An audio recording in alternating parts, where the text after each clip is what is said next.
He slapped her across the face in front of everyone. No warning, no hesitation, just the sharp, vicious crack of a grown man's palm striking a woman sitting alone at a bar, and the entire room went dead silent. Blood beaded at the corner of her lip. Her head turned slowly back to face him, and her eyes, God, her eyes, they didn't fill with tears. They didn't widen with fear. They just locked onto him. Still, cold, like something ancient and dangerous had just woken up behind them. And Staff Sergeant Tyler Mason had absolutely no idea what he had just done. Neither did anyone else in that bar, but they were all about to find out. Welcome to our channel. If this is your first time here, hit that subscribe button and stay with me until the very end, because this story is going to take you somewhere you won't expect. Drop a comment telling me what city you are watching from. I want to see just how far this story travels. Now, let's go back to the beginning. The storm came in fast off the Pacific that Friday night. It was the kind of weather that made people want to stay inside, pull curtains closed, pour something strong, and forget the week ever happened. The rain hit the windows of Delaney's Bar and Grill in hard sideways sheets, and the neon Budweiser sign out front flickered every time the wind gusted strong enough to rattle the doorframe. Delaney's wasn't a fancy place. It never pretended to be. Cracked vinyl bar stools, a jukebox that still had Merle Haggard on it, pool tables with torn felt, and walls covered in faded military photos going back 3 decades. It sat about 2 miles outside the main gate of Marine Corps Base Camp Pendleton, and on any given Friday night, the clientele was exactly what you'd expect. Off-duty soldiers, veterans, a handful of locals who'd lived in the area long enough to feel comfortable among them. It was a place where people understood hard work and harder silence. Rachel Kane understood both. She sat at the far end of the bar, away from the pool tables, away from the jukebox, away from the group of loud men who'd taken over the back section of the room like they owned it. She had a glass of water in front of her, hot beer, not whiskey, just water, and she was turned slightly inward, shoulders angled away from the room, hoodie pulled up just enough to make it clear she wasn't there to make conversation. She was 38 years old, though she could have passed for younger in better light. Her face was lean and angular. There were faint lines at the corners of her eyes, not from age so much as from years of squinting into sun and wind, and the kind of concentrated awareness that never fully switches off.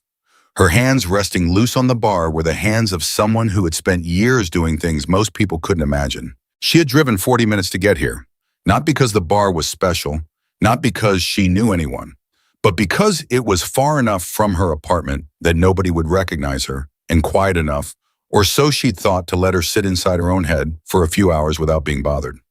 3 weeks earlier, she had formally separated from the United States Navy after 17 years of service. 17 years. She wasn't ready to talk about what those 17 years had contained. She wasn't sure she'd ever be ready. What she did know was that her apartment felt like a held breath she couldn't release, and the silence inside it had a particular quality that was worse than noise. So she'd driven out in the rain, found a bar where nobody knew her name, and ordered water, because her relationship with alcohol had gotten complicated somewhere in the last few years, and she respected herself enough not to push it. She'd been sitting there maybe 40 minutes when the noise from the back of the room got louder. She noticed it the way she noticed everything, without turning her head, without changing her expression. Just a quiet recalibration of attention. The group of men in the corner had been drinking since before she arrived. 6 of them, maybe 7 in civilian clothes that fit the way civilian clothes fit on people who spent most of their time in uniform, a little stiff, slightly mismatched, like the clothes were an afterthought. Military haircuts, military posture, military volume, which was to say too much of it. Rangers she'd guessed when she first sat down, or some variation of it. There was a particular energy to special operations men, something coiled and over-caffeinated that expressed itself in physical restlessness and the tendency to talk too loud in public spaces, like they were still trying to project across a firebase. She had nothing against Rangers. She'd worked with some of the best ones in the world in circumstances she could never discuss in a bar or anywhere else. She just had no interest in being around them right now. She turned back to her water. The noise got louder. Bro, she's been sitting there alone for like an hour. Someone needs to go say something. The voice was carrying, not caring who heard. Tyler. Tyler, come on, man. You're up.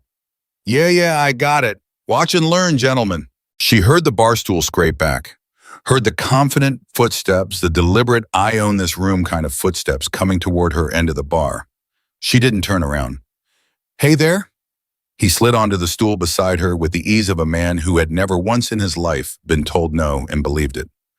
You look like you could use some company. Rachel picked up her glass of water, took a slow sip, set it back down.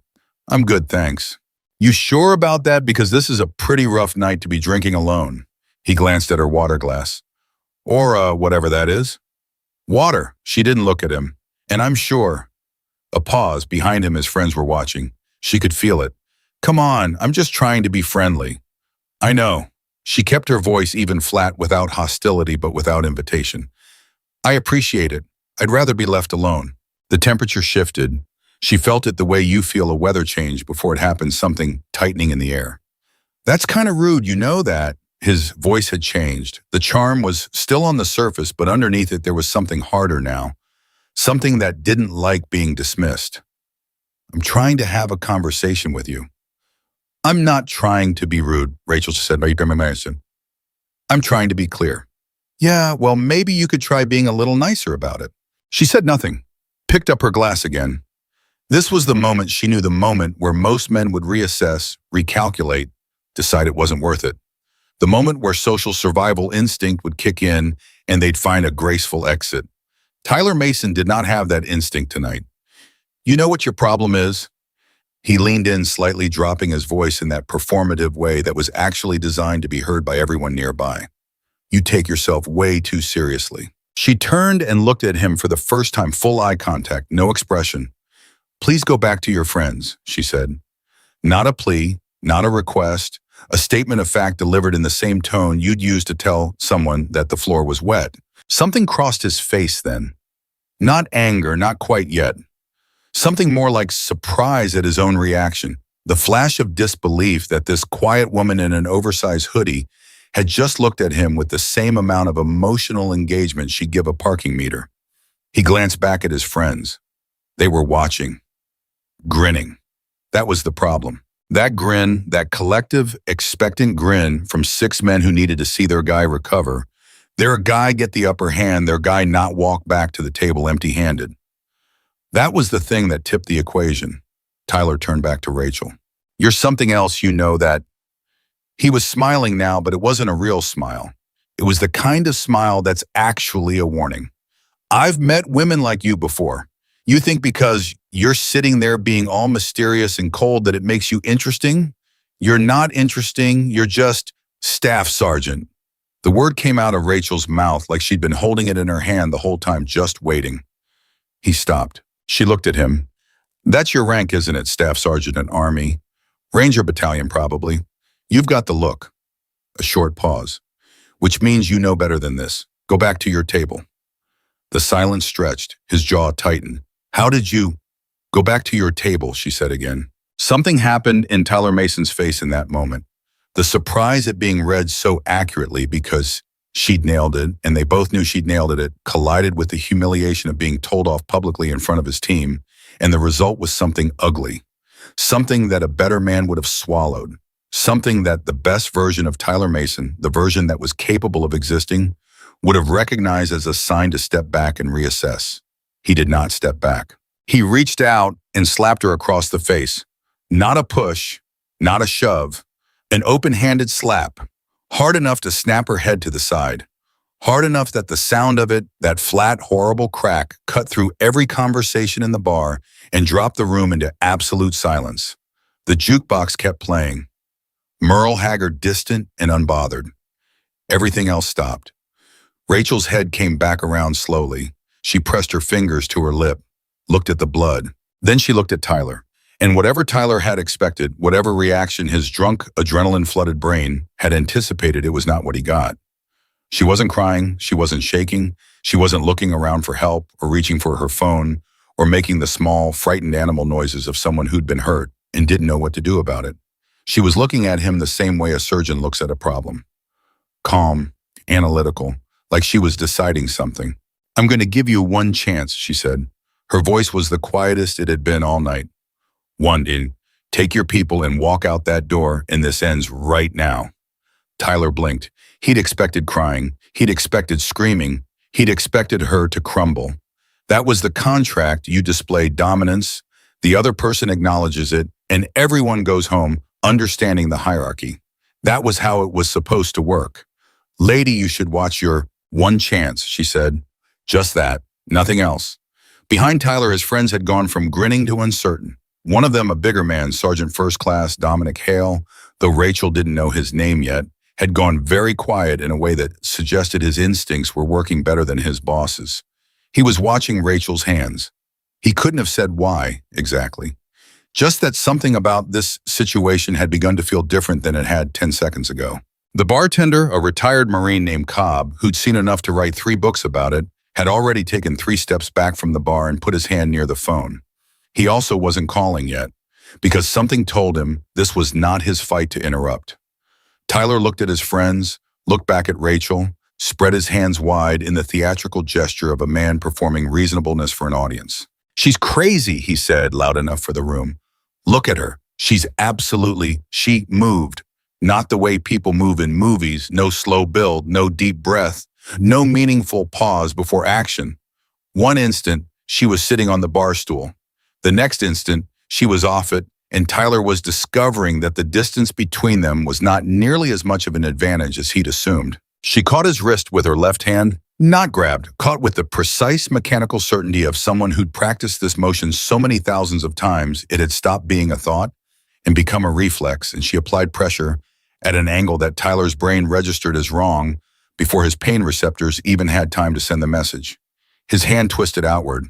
His elbow bent in a direction elbows don't naturally bend. The leverage was absolute. He went down to one knee, making a sound he would later be embarrassed to describe. It lasted maybe 2 seconds. Total. Tyler, one of his men, the big one, Hale, was up, moving toward them. Rachel released Tyler's wrist, stepped back 1 step, and pivoted to face Hale. She didn't assume a fighting stance exactly. It was more that her body settled into a kind of readiness that was worse than a fighting stance because it didn't announce itself. She just looked at him. Hale stopped. He wasn't a coward. Hale had done 2 tours in Afghanistan and 1 in Iraq, and he had faced things that would have broken lesser men without flinching. But something in the way this woman was looking at him, not with aggression, not with excitement, just with that flat, patient readiness, told him that moving forward would be a significant error. He stopped. Don't, she said, just that one word. Hale stopped. 2 other Rangers had risen from their table. One of them, younger, drunker, with less of Hale's battlefield calibration, started moving anyway. He came around the side of the bar with his hands up, telegraphing a grab, the kind of grab you use when you expect your target to freeze. Rachel didn't freeze. She sidestepped without looking like she was hurrying. His hands closed on air. His forward momentum became a liability as she redirected it with one arm, not fighting the force, but moving with it, adding to it. And the young Ranger's face met the bar with a sound that made everyone in the room wince. He slid to the floor. Another man moved, got 2 steps in before Rachel's elbow connected with a point just below his ribs in a way that took every molecule of air out of his body simultaneously. He folded, sat down on the floor with the bewildered expression of someone who'd been told gravity works differently now. And then it was still. Tyler on one knee, 2 men on the floor, Hale standing, not moving, making the correct decision. The remaining Rangers at their table making a collective calculation about whether to be involved in this and arriving wisely at no. The jukebox switched songs. Nobody noticed. Rachel took 1 step back, straightened her hoodie, put 1 hand to her lip again, looked at the blood on her fingertip with the detached interest of someone checking their watch. I told you 1 chance, she said to Tyler. He looked up at her from the floor. His wrist was screaming. His pride was somewhere further away than he could currently locate, and he was beginning to understand, in the slow, dawning, nauseous way of a man who has just made an extremely expensive mistake, that he had no idea who he was dealing with. Who are you? He said. His voice came out smaller than he intended. Rachel reached into the front pocket of her hoodie. She set something on the bar, a coin flat and heavy, about the size of a silver dollar. Matte finish. Some kind of insignia on it that Tyler couldn't quite make out from his angle. She left it there. She pulled her hoodie back into place, picked up her water glass and drank the last of it, Set it back down with the careful precision of someone who does everything with careful precision. She looked at the bartender. What do I owe you? Cobb shook his head slowly. On the house. Thank you. She set a 20 on the bar anyway. Then she walked to the door, opened it, and stepped out into the rain. She was gone. The bar held its silence for a long moment. Then Hale walked slowly to the bar. He picked up the coin she'd left, turned it over in his fingers, looked at the insignia on its face, the eagle, the anchor, the crossed rifle and pistol, the specific arrangement of elements that told anyone who knew how to read it exactly what kind of operator it represented. Haley had been in the Army long enough to know what that coin was. He'd heard about the unit, heard the rumors, the kind of rumors that circulate in military circles, half myth and half classified reality. He'd never expected to hold physical evidence of one in his hand. His face went through several expressions in quick succession. He put the coin down on the bar very gently. Then he looked at Tyler, still on his knees, cradling his wrist.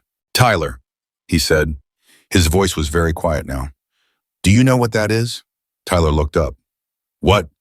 Hale pressed his lips together. Get up. We need to talk. Hale, what? Get up. Something in Hale's voice made three of the remaining men at the table straighten involuntarily. Right now, all of you were leaving. But what's that coin? Hale said, his voice barely above a whisper, now leaning in close so only Tyler could hear, belongs to a naval special warfare unit so far black that most of us will never have clearance to know it officially exists. He paused. Let that land. That woman you put your hand on tonight. Another pause. Tyler, I don't think you understand what you just did. Tyler stared at him. His wrist had gone past pain into that numb territory that means something is seriously wrong with the structural integrity of the joint. He looked at the door she'd walked out of. He looked at the coin on the bar. He looked at his men on the floor, slowly recovering, confused and hurting. She didn't even break a sweat, one of the men on the floor said slowly, almost to himself. She wasn't even breathing hard. Nobody answered him, because there wasn't anything to say to that. Tyler Mason sat on the floor of Delaney's Bar and Grill with rain hammering the windows and a country song playing from a jukebox that didn't know or care. And he had the slow, sickening sensation of a man who has thrown a rock at what he thought was a sleeping dog and realized too late that what he'd actually thrown it at was something else entirely. Something that remembered. Something that was already deciding what came next. The coin sat on the bar, dull and quiet and heavier than it looked. Nobody touched it again that night. Outside, Rachel Kane walked to her truck in the rain. She opened the door, sat down, and gripped the steering wheel with both hands and breathed. In through the nose, 3 counts. Hold, 2 counts. Out through the mouth, 4 counts. The breathing exercise the Navy had taught her. The one she taught herself to depend on instead of other things. Her lips still bled faintly. She looked at herself in the rearview mirror for a long moment. She hadn't wanted a confrontation tonight. She had driven 40 minutes specifically to avoid confrontation. She had been clear. She had given him every reasonable opportunity to walk away with his dignity intact, and he had chosen repeatedly and explicitly not to. She could have walked away herself. Could have. The old argument. The civilian argument, just walk away, just let it go, it's not worth it. But Rachel had spent 17 years in environments where the people who just walked away left body bags behind them. She knew what unchecked aggression looked like when it was allowed to metastasize. She knew what it cost in human terms, specific and irreversible, when trained military men confused their own power with their right to use it. Those men in that bar were going to be deployed again. Maybe soon. Maybe somewhere that required them to understand at a bone-deep level the difference between strength and arrogance. She started the truck. She didn't know yet that she was going to see them again. She didn't know yet what was coming, the phone call at 5 in the morning, the name she'd recognize on the other end of the line, the assignment she hadn't planned on accepting, but was going to accept anyway because of exactly what she'd seen tonight. She didn't know any of that yet. She just knew the rain was heavy and the road was long and her lip was going to need ice. And she was, if she was honest with herself, not entirely surprised that the quiet evening she'd gone looking for had refused to remain quiet. That was the thing about Rachel Kane's life. Quiet had never been able to hold her for long. She pulled out of the parking lot and drove into the dark, and behind her at the bar, a coin sat on the counter that nobody would pick up for the rest of the night. Not because it was just a coin.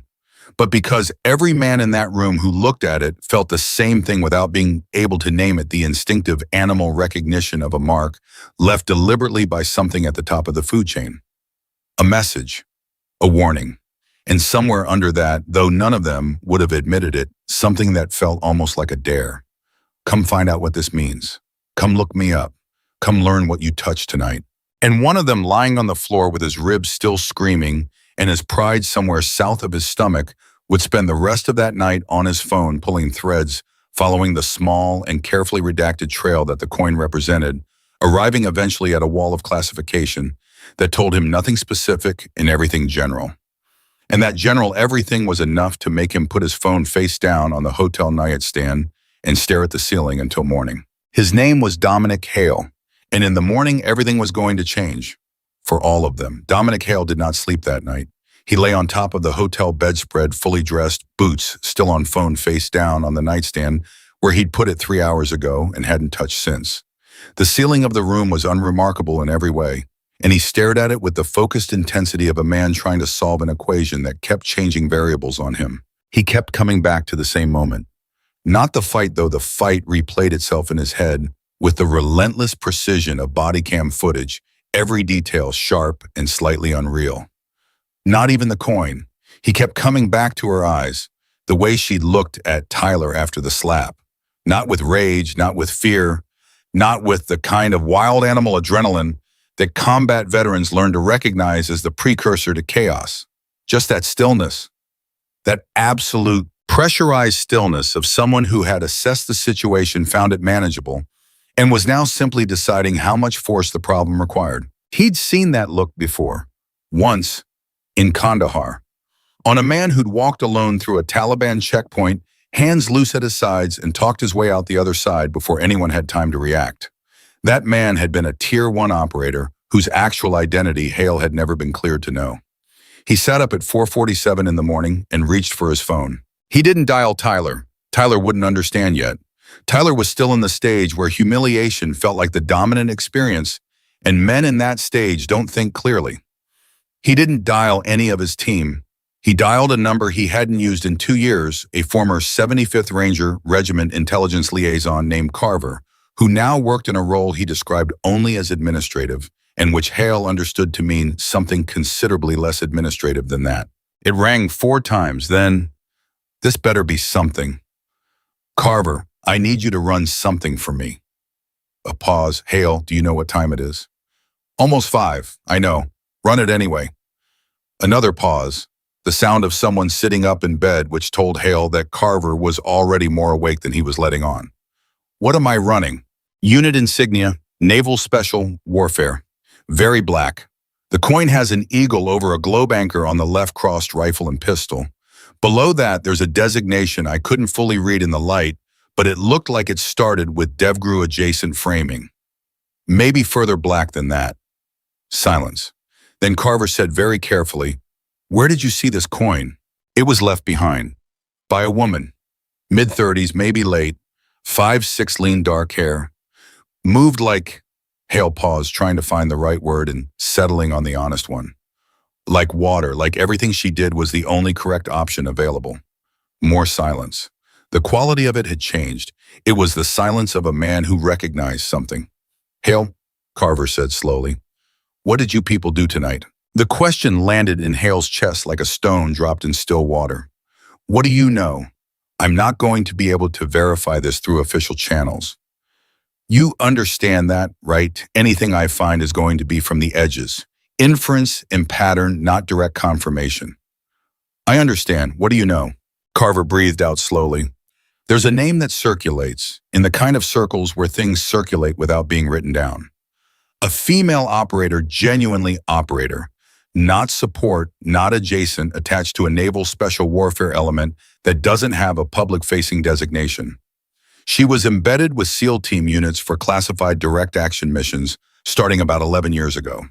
Her file, to the extent that a file exists, is the kind of thing that makes very senior people go quiet when you mention it." Hale's grip on the phone tightened.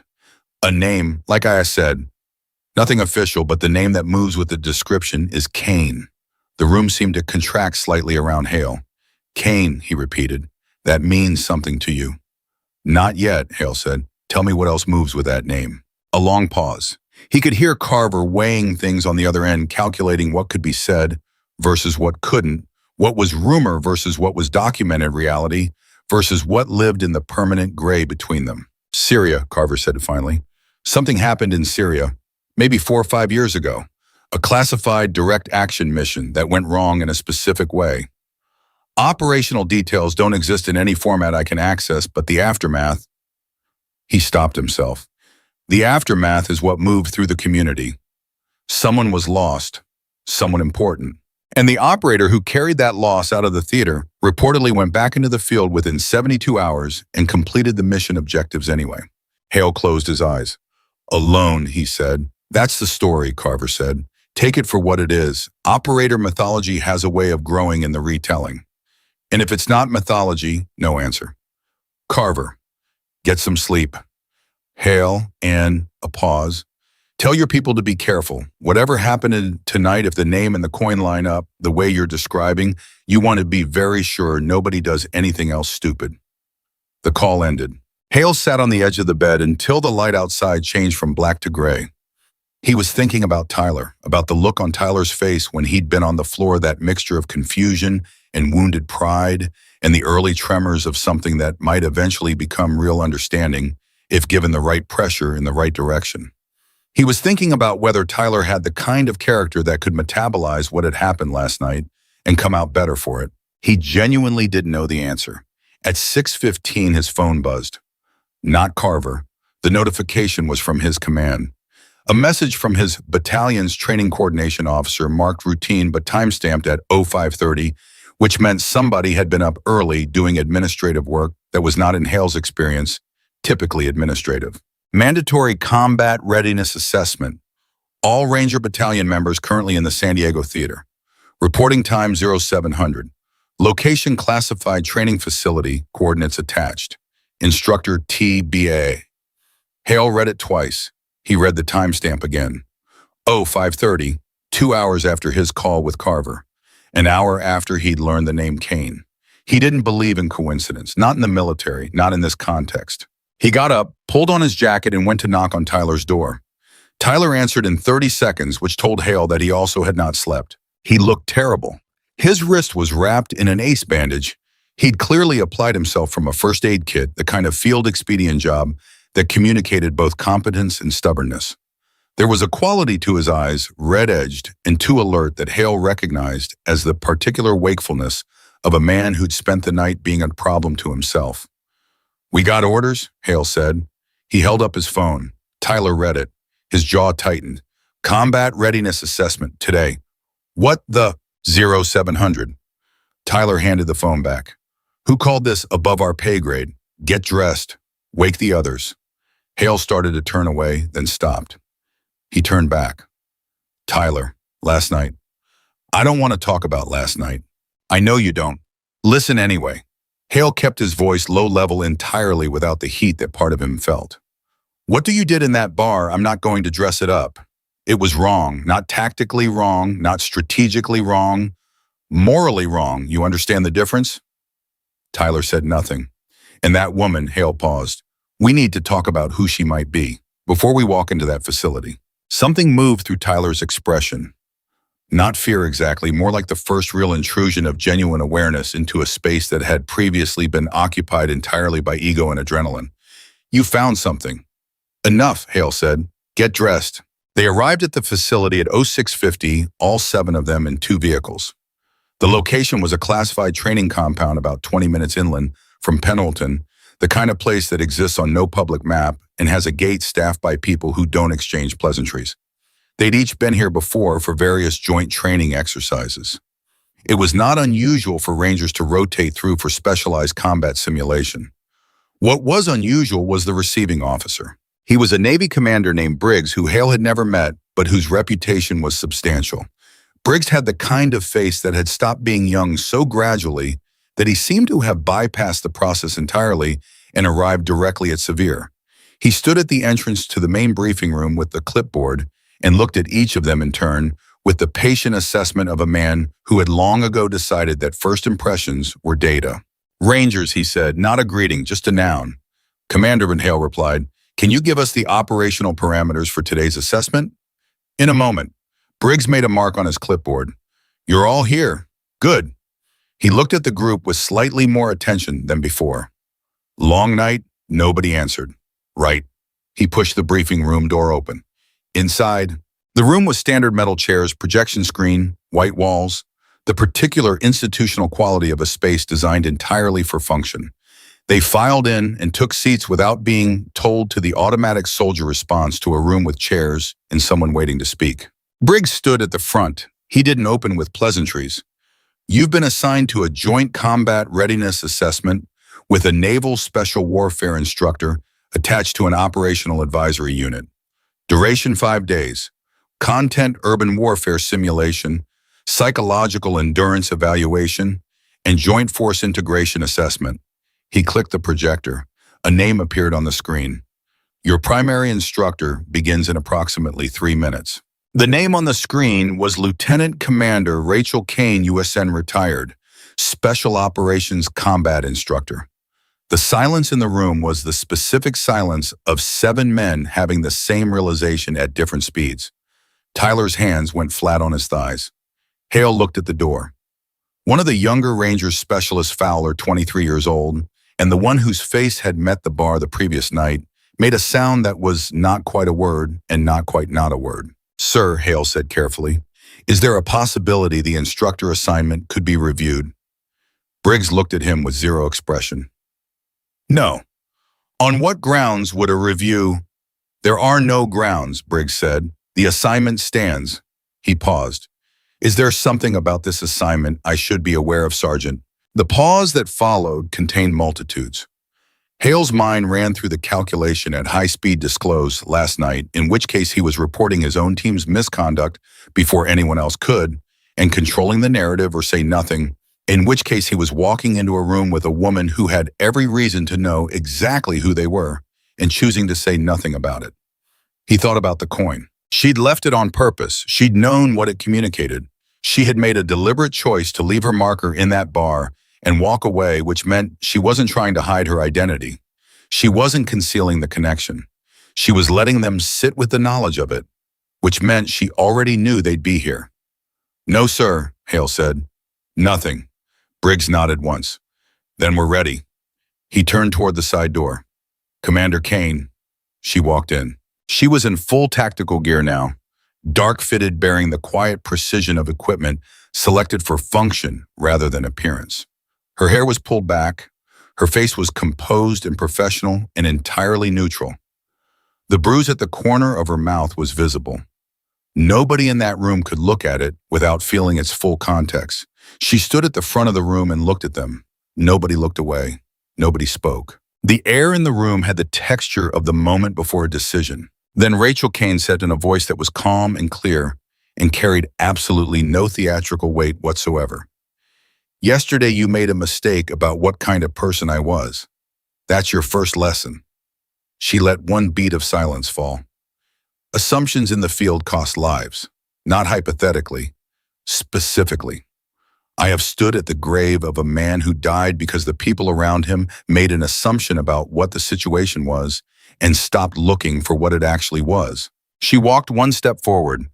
My name is Rachel Kane. I have 17 years of Naval Special Warfare service. I have conducted direct action operations in 7 countries, 4 of which I cannot name in this room. I have been the last person standing in situations where that outcome was statistically improbable. Another step. And I am not here to humiliate you. I want to say that clearly at the start because what comes next is going to feel like humiliation. But that's not its purpose. She looked at Tyler, not longer than she looked at anyone else. Just an even deliberate moment of contact. Professional. Clean. Its purpose, she continued, looking back at the group, is to show you what you don't know. Because what you don't know right now could get every person in this room killed within 60 seconds of contact in a real environment. A pause. Do you believe me? Silence. Staff Sergeant Mason, she said. Tyler straightened involuntarily. Ma'am, do you believe me? He held her gaze. She waited. She had the patience of someone who understood that the right kind of silence was more effective than any words, and she let it fill the room and do its work. "Yes, ma'am," Tyler said finally. His voice was different than it had been last night. Still controlled, Rangers were always controlled, but there was something under the control now that hadn't been there before. Something cracked open just slightly, like the first pressure fracture in ice before the whole surface gives. Rachel nodded once. "Good, then let's begin." What followed in the next 4 hours was the most systematically disorienting training evolution any of them had ever experienced, and they had experienced a substantial range of them between their collective deployments. It started with an assessment exercise that Rachel described as routine, a basic urban navigation problem. Locate a simulated objective in a mock city environment built across 3 acres of the facility's training ground, using only the information provided in their briefing documents. 7 Rangers, standard loadout, 20 minutes. They went in confident. They came out 12 minutes later, having achieved 0 of the 3 objectives. Rachel was waiting for them at the exit. She had a stopwatch. She looked at it. She looked at them. She did not say anything for a moment that stretched uncomfortably. "Where did you lose the first objective?" she said. Hale, who'd been leading, answered. "We had a route conflict at the 3rd intersection. 2 team members had different map interpretations." "Who were the 2 members?" Fowler and a ranger named Castellano raised their hands. Rachel looked at them. "You had different interpretations," she said. "What did you do?" Castellano answered first. "We deferred to the team leader's call." "How long did that take?" "Maybe 45 seconds. "In 45 seconds," Rachel said, raising her voice. "At a real intersection with a real threat environment, every person within visual range of your position has had time to reassess, reposition, and make a decision about you." She let that sit for exactly 2 seconds. "Go again." They went again. This time they lost 2 of 3 objectives. Rachel's response was the same. Not anger, not mockery, questions.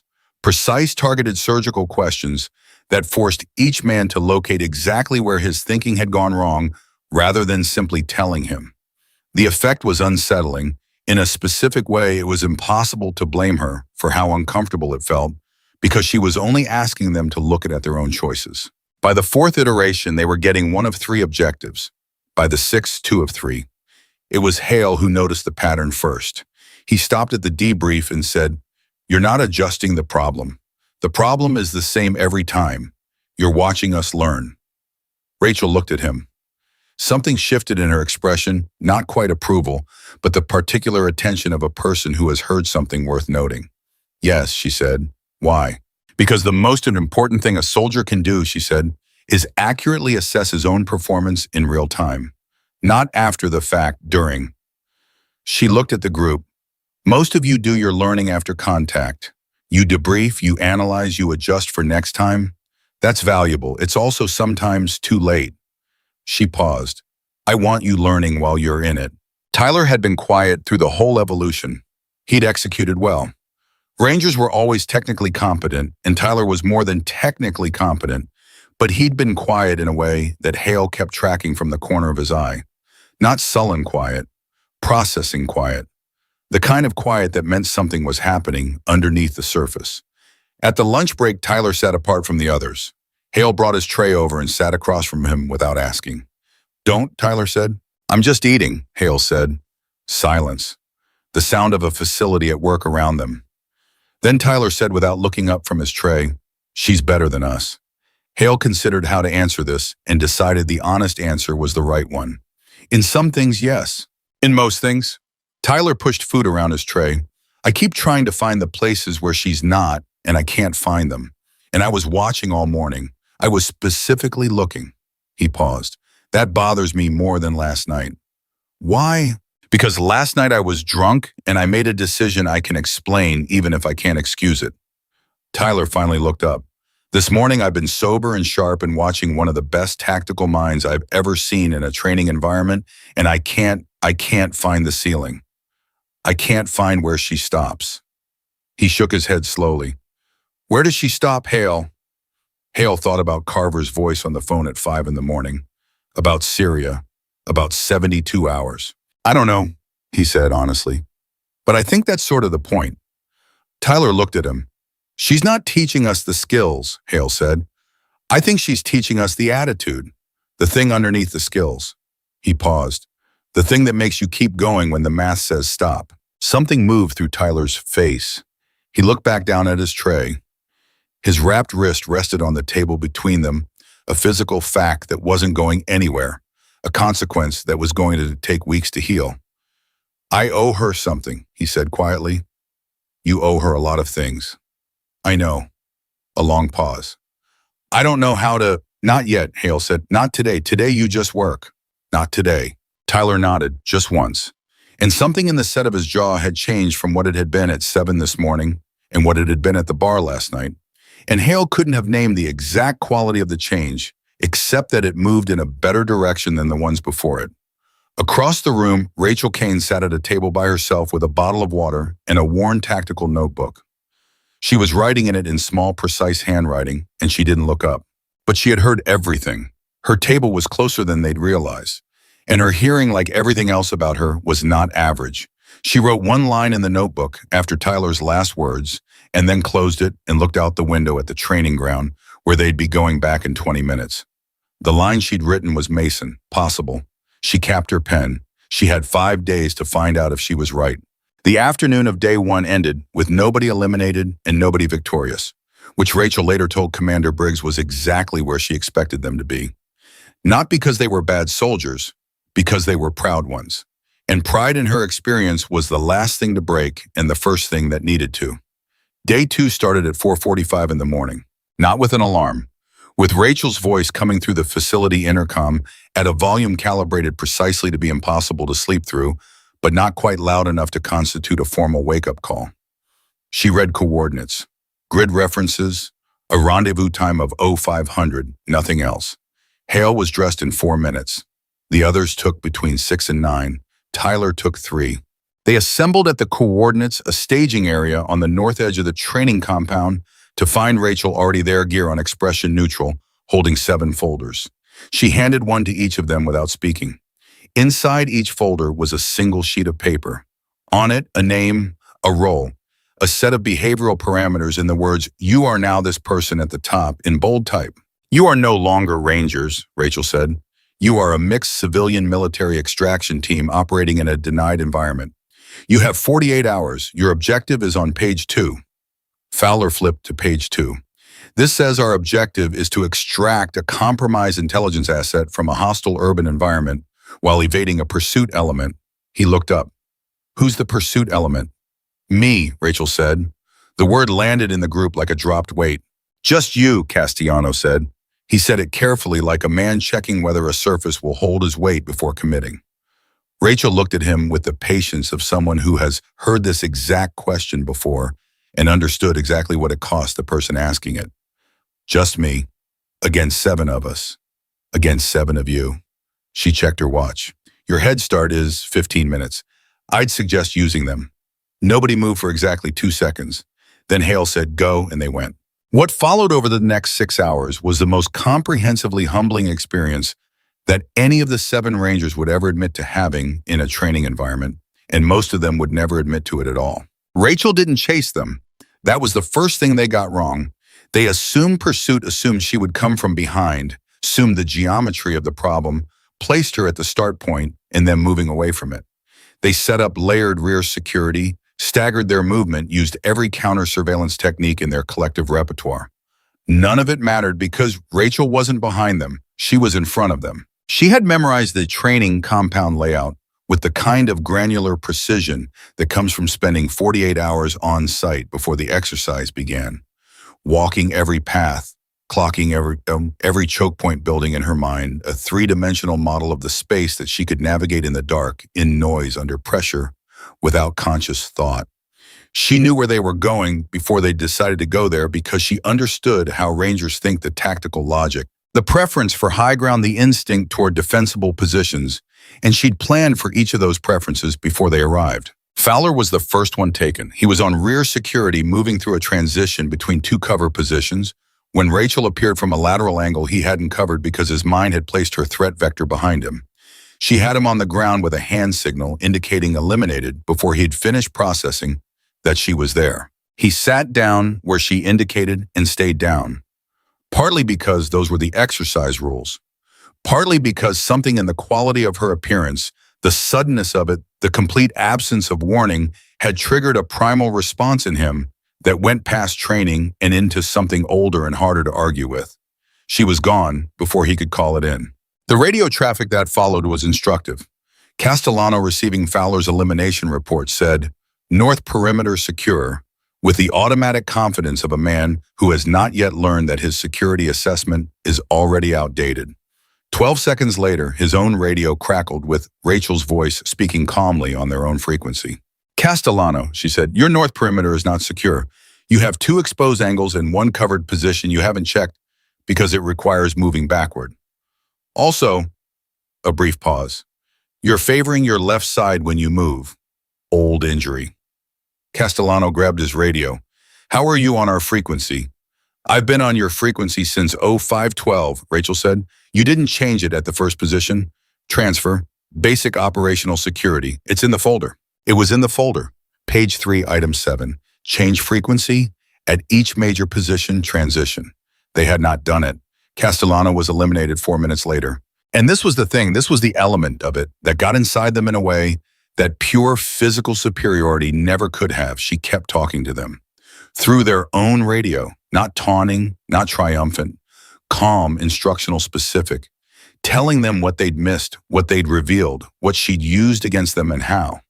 Teaching while she hunted. By the time the 4-hour mark hit, 4 of the 7 were eliminated. Hale, Tyler, and a ranger named Park were the last 3 standing. They'd linked up in a covered position at the compound's center and gone completely dark. Radio off movement stopped the full patience and weight discipline that special operations training hammers into you at the most fundamental level. It worked. For 47 minutes it worked. Then Tyler shifted his weight slightly because his left knee was aching, and Rachel, who had been in a fixed observation position 12 meters away for the previous 31 minutes, noted the micro movement and recalculated his exact location. She still didn't move immediately. That was the part that, when Tyler understood it later, scared him most. She had the position. She had the moment. She could have eliminated all 3 of them in the next 60 seconds. Instead, she waited. She waited another 19 minutes, letting them believe in their own invisibility, letting the silence work on them. Hale felt it first. He was the most experienced in the group, and experience had given him a sense he couldn't always name, but had learned never to ignore the sense of being watched. Not seen necessarily. Watched. The difference being that one is a fact and the other is an intention. He put a hand on Tyler's arm, held up 2 fingers. The signal for someone's here. Tyler went still.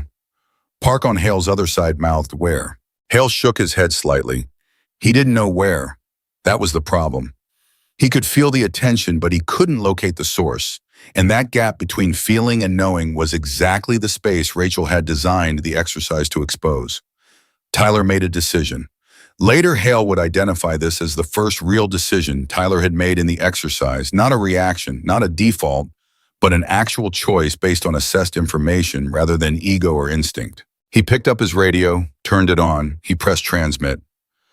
"Kane," he said quietly, no response for 10 seconds. Then from the radio, Mason. "You've had us for a while, Bonk." A pause. "Yes?" "Why haven't you moved?" The silence that followed that question was different from the earlier silences. It had a texture to it. Rachel, 12 meters away in a fixed position, was deciding how much honesty the moment required. "Because you went dark and held position correctly," she said finally.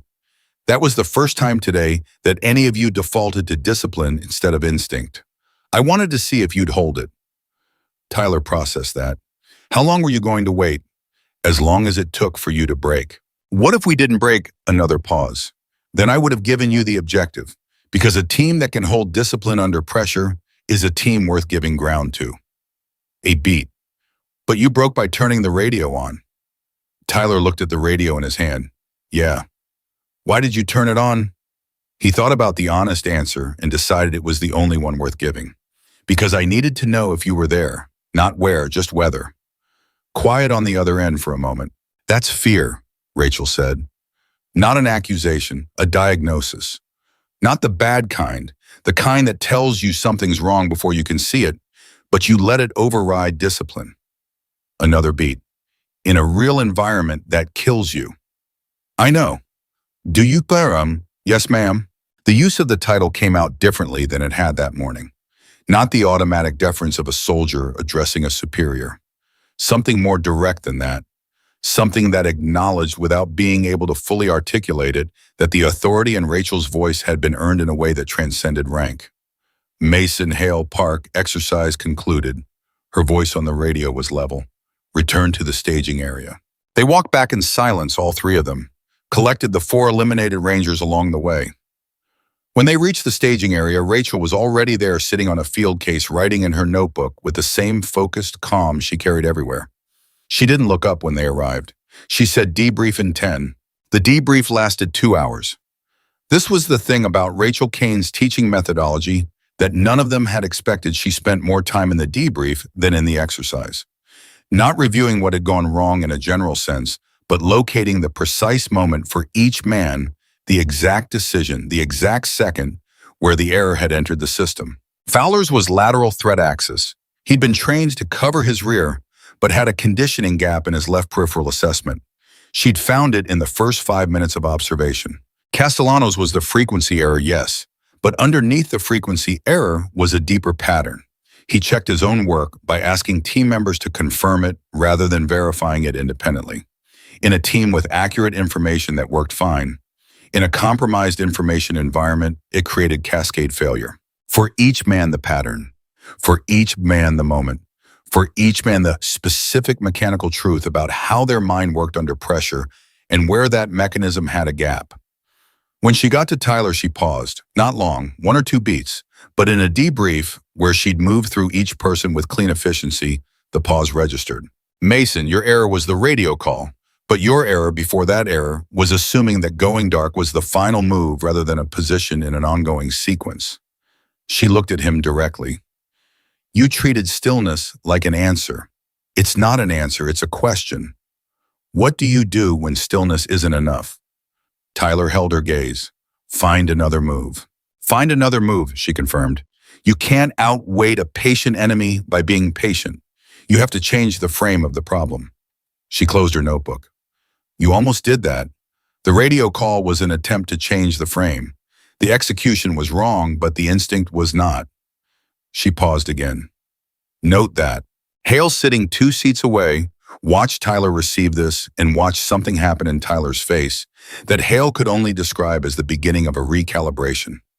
Not a dramatic moment, not a breakdown or a revelation, just the quiet internal shift of a compass needle finding a new north.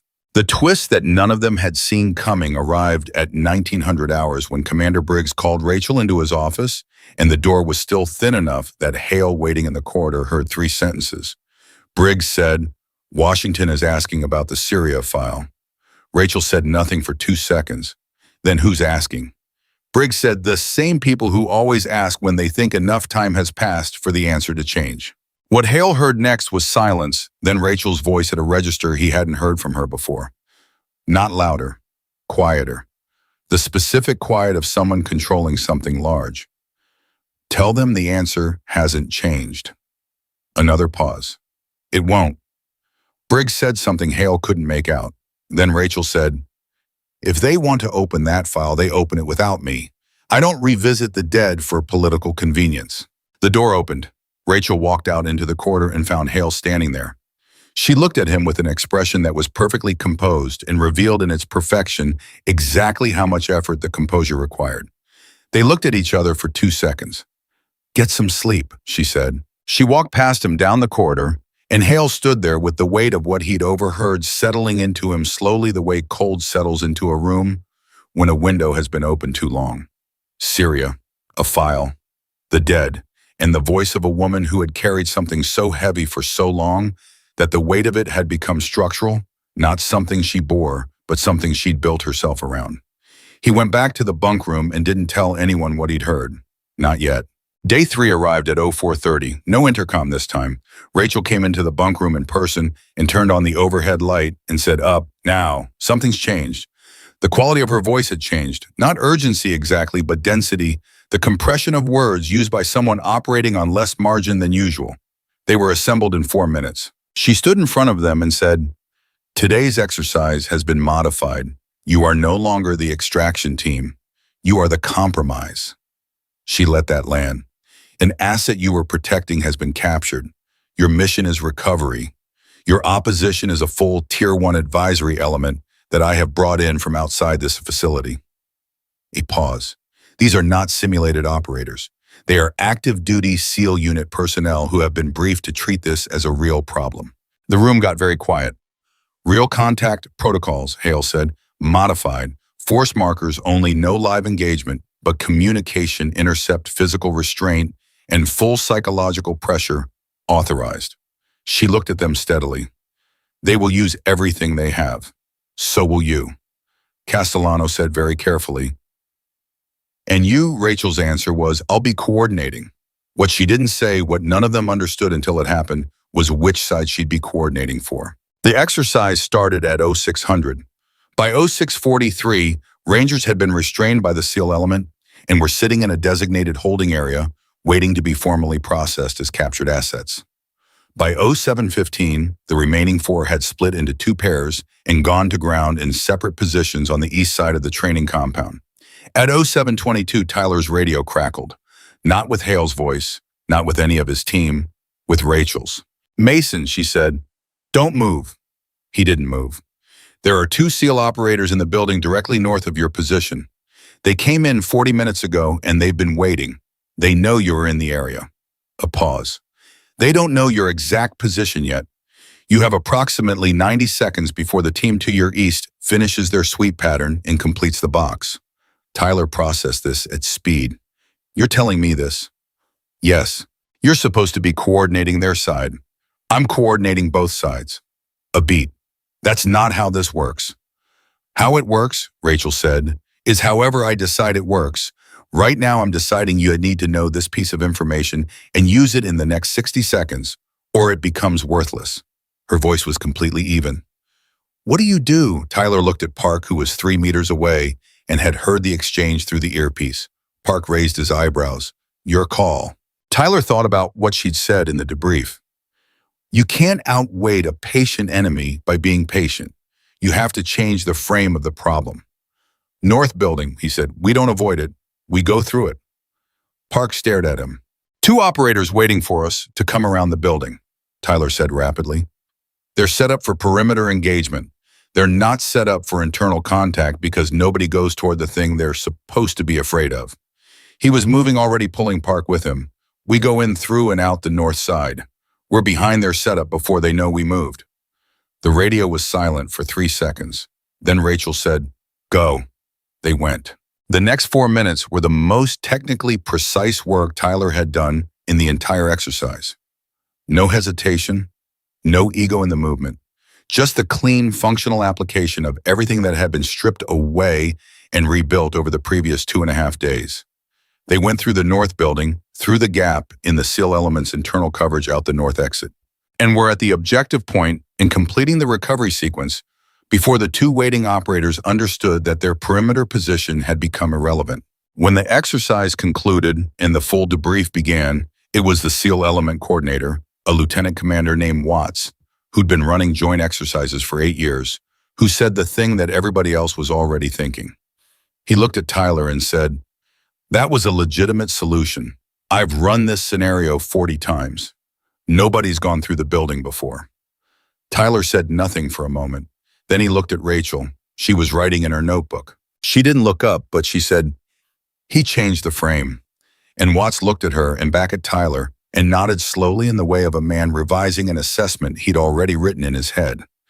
That night, after the debrief after dinner, after the facility had gone to the particular quiet of a place where exhausted people sleep, without needing to negotiate with sleep first, Tyler sat outside on a low concrete step with his wrapped wrist resting on his knee.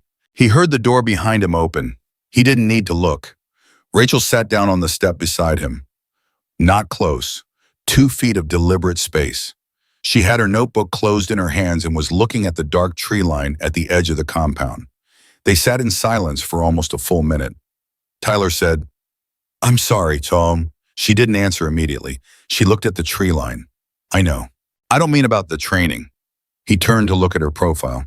I mean about the bar, about what I did. There's no version of it that's defensible, and I know that, and I'm not trying to make one. Rachel was quiet for another moment. Then she said, why did you do it? He thought about the easy answers, the drunk answer, the ego answer, the pressure from my team answer. He considered each one and set each one aside because she had spent 3 days teaching him to locate the precise moment and the precise mechanism, and he owed her at least the discipline of applying that to himself. Because you made me feel small, he said, and I didn't know what to do with that except try to make you smaller. The honesty of it hung in the air. Rachel said, do you know how many times someone has tried to make me feel small?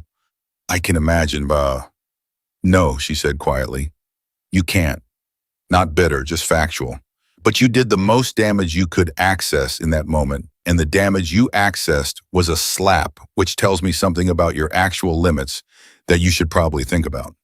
He stared at her. What does that tell you? She looked at him for the first time since sitting down. It tells me you're not as far gone as you were trying to look. A pause. A man without limits reaches for a weapon. You reached for humiliation. That means somewhere in you a line still exists. She turned back to the tree line. The work is finding out where that line actually belongs. Tyler sat with that for a long time. The night was quiet around them.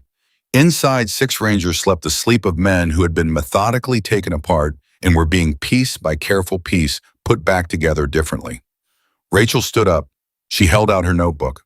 Tyler looked at it. Page 11, she said. Read it. Give it back in the morning. She went inside. Tyler opened the notebook to page 11. In Rachel's precise small handwriting, there were 2 columns. On the left, dates a sequence of them spanning several years. On the right, single sentences. Notes he realized after a moment. Notes she'd written to herself, each one attached to a date, each one capturing a single truth she'd needed to remember at that particular moment in her life. He read them in the dark. He didn't have words for what they were exactly. They weren't confessions. They weren't apologies. They were the private record of a person working day after day on the same essential problem, how to carry what cannot be put down without being destroyed by the weight of it. The last entry dated 3 weeks earlier, the week she'd separated from the Navy, read, the mission was never the missions. The mission was always the people. Remember that now that you have time to remember things. Tyler closed the notebook. He sat on the step for another hour. He was not the same man who had walked into Delaney's bar 3 nights ago. He couldn't have told you exactly what was different. Only that the distance between who he'd been and who he was sitting here reading those words in the dark felt significant in a way he didn't have vocabulary for yet. He would find the vocabulary. Rachel would make sure of that, but that was still coming. Tyler returned Rachel's notebook the next morning at 05:15 before anyone else was awake. He set it on the folding table outside the briefing room where she ran her pre-dawn assessments, and he placed it exactly where he'd seen her leave it the morning before, cover down, spine aligned with the table edge, the way a person places something that belongs to someone else with the care of someone who understands its value. He didn't leave a note. He didn't need to. When Rachel arrived at 05:20 and saw it there, she picked it up, held it for a moment, and put it in her jacket pocket without opening it. She stood at the window for 30 seconds looking at the dark outside, and whatever she was thinking in those 30 seconds, she kept entirely to herself. Day 4 began differently than the others. No field exercise, no navigation problem, no pursuit simulation. Rachel had them in the briefing room at 0600 with nothing in front of them except chairs and each other. And she stood at the front and said, "Today we talk." Fowler looked at Castellano. Castellano looked at Hale. Hale looked at Rachel and kept his expression neutral, which was the expression of a man who has learned that the unexpected format is often the one that costs you the most. "Talk about what Park said. About what breaks you," Rachel said. She pulled a chair around and sat on it backward, arms folded across the top. Not a power position, a listening position. Not what you've been trained to say breaks you, not the official answer, the real one. Nobody spoke for a long moment. "I'll start," she said, and she did. What Rachel Kane told 7 Army Rangers in a briefing room on the 4th day of a training evolution that had already remade several of them was not the classified operational detail, not the mission parameters, Not the target names, not the intelligence architecture of a Syria operation that lived behind 17 layers of governmental redaction. She told them the human part, the part that doesn't appear in any file. She told them about a man named Daniel Reeves. Reeves had been her spotter, her tactical partner, the person she'd been paired with through 4 deployments across 3 countries, the man whose breathing she knew in the dark, whose decision rhythm she could track without communication, whose particular way of going quiet when he was processing something versus when he was scared she had learned to distinguish with the same ease she distinguished her own heartbeat. In 17 years of service, she had worked alongside hundreds of people. Reeves was the one whose absence had weight. She told them about the mission. Not the mission the moment they had the mission. The 40-second window. The decision she'd made. The decision that in 83 subsequent reviews in her own mind over the previous 4 years, she had never been able to fully convict herself of or fully absolve herself from. They'd been in an observation position. A compromised position, as it turned out, compromised in a way neither of them had been able to detect before the contact came. She'd made a call in the moment, the only call, the moment offered the call that her training and experience and every operational instinct she had pointed to as correct. It saved the mission. It saved her. It did not save Reeves.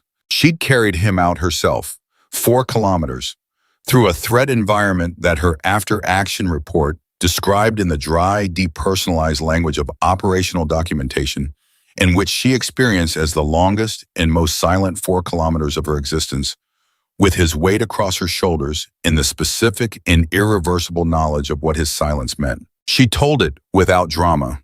That was the thing that made every man in that room go completely still. Not the story itself, which was devastating, but the flat, factual, almost clinical way she told it. The way of someone who has said a thing so many times inside their own head that the words have been worn smooth by repetition and no longer have edges to catch on. When she finished, the room was quiet. Then Hale said, "You went back into the field 72 hours later." Her eyes moved to him. A pause, boom. "Where did you hear that? Does it matter?" A longer pause. "Yes," she said. "I went back because the mission wasn't complete and the people it was designed to protect were still at risk. In Reeves," she stopped. The flat delivery faltered for exactly 1 second, the way a strong bridge will move slightly in wind to prove it isn't rigid. Reeves would have gone back. That wasn't courage. That was loyalty. There's a difference. Fowler, who was 23 years old and had been in 1 deployment and whose understanding of grief was still largely theoretical, said, "Didn't they want you to stand down after something like that? They strongly recommended it, but you went anyway. I went anyway. Weren't you a liability? Emotionally, I mean, in that state." The question landed with the accidental bluntness of youth, and 2 of the older Rangers winced slightly. But Rachel didn't react to it as an offense. She looked at Fowler with the attention she gave every genuine question. "That's the right question," she said. "And the honest answer is, I don't know. I believed I was functional. My performance metrics on that operation were within normal parameters." She paused. "Whether I was actually whole in there?" She pressed her lips together briefly. "I've thought about that for 4 years, and I still don't have the answer." The honesty of that admission, the willingness of a woman whose entire professional identity was built on competence and control to sit in front of 7 soldiers and say, "I don't know whether I was broken in a way I couldn't measure," hit the room harder than anything she could have said about mission success. Tyler had been quiet through all of it. He was sitting very still in the way he'd been sitting still all morning. The particular stillness of a man who is doing significant internal work and knows that any movement might disrupt it. He said, "Why are you telling us this?" Rachel looked at him. "Because you're going back out there, all of you. Another deployment, another theater, another set of missions that will put you in rooms where the person next to you is the only thing between you and a decision you can't take back." She leaned forward slightly. "And I need you to understand, not academically, not as training doctrine. I need you to understand in your body, in your gut, what it costs when ego enters that room with you. What it costs when you mistake your own certainty for correctness." A pause. "Reeves didn't die because I was wrong. He died because the situation was wrong and I was the person who had to move in it. But I have spent 4 years asking myself whether there was a version of me, a more disciplined version, a version without blind spots I hadn't found yet, that would have seen what I missed. Her voice stayed level. I don't want to be the story you tell each other about someone else's blind spots. I want you to find yours now in here, where the cost is discomfort instead of body bags. The silence afterward was different from the silences that had preceded it. It wasn't the silence of men waiting for something to end. It was the silence of men actually thinking, which is a different quality entirely. Then Park said, "What was his name, your spotter? What was his full name?" Rachel looked at Park for a moment. Daniel Aaron Reeves, he was from Nashville. He had a daughter named Claire who would be 9 years old now. A pause. He made the best terrible coffee you've ever tasted, and he read history books the way other people watch television, and he could sleep anywhere in under 4 minutes, which I hated and envied simultaneously. She said this last part quietly, and the specificity of it, the coffee, the history books, the 4-minute sleep made him real in the room in a way that ranks and operations could never have accomplished. 3 of the 7 men in that room thought about their own partners, their own people, the specific and irreplaceable individuals whose habits and quirks and 4-minute sleeps they had cataloged without intending to the way you catalog the things that have become as familiar as your own reflection. None of them said this out loud. They didn't need to. The second half of day 4 was physical in a way the previous days had not been. Not a field exercise. Not a simulation. Rachel took them to the facility's training floor and ran them through a series of hand-to-hand combatives that were less about technique than about the psychology of physical contact under pressure. The exercise was simple and brutal. 2 people in a space, no strikes, pure positional control. The goal was not to pin the opponent, but to continuously maintain a dominant position regardless of what the opponent did. It required, Rachel told them, the same mental architecture as any sustained operational pressure. You couldn't rely on a single solution. You had to stay present, adaptive, perpetually willing to abandon what was working the moment it stopped working. She matched herself against each of them once, not to demonstrate superiority, to demonstrate the principle. Each engagement lasted 90 seconds, and in each one she gave ground deliberately, at least twice let them believe they had the position, let them settle into it, and then moved in a direction they hadn't covered, because their mind had decided the problem was solved.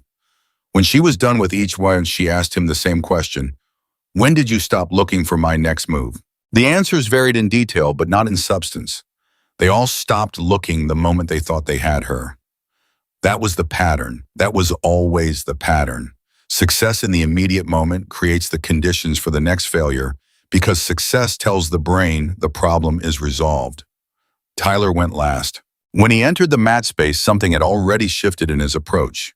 The previous 3 had gone in with the controlled aggression of trained combatives, practitioners. Tyler went in quiet, slower than the others, like he was thinking about something other than the exercise. Rachel noticed. She didn't comment. They made contact. Tyler gave ground early and deliberately, didn't try to establish position immediately, let her set the geometry, and then moved inside it, making himself harder to categorize as a threat because he wasn't behaving like one. Rachel felt it, the non-standard rhythm of it. She recalibrated. 40 seconds in, Tyler moved to a position that was tactically suboptimal, not good, not something a trained person would choose, and Rachel's hands adjusted automatically to take the advantage. In the quarter second of that adjustment, Tyler shifted direction. Not to counter the move, but to use the momentum of her counter to reposition entirely, landing at an angle that wasn't dominant, but wasn't controllable either.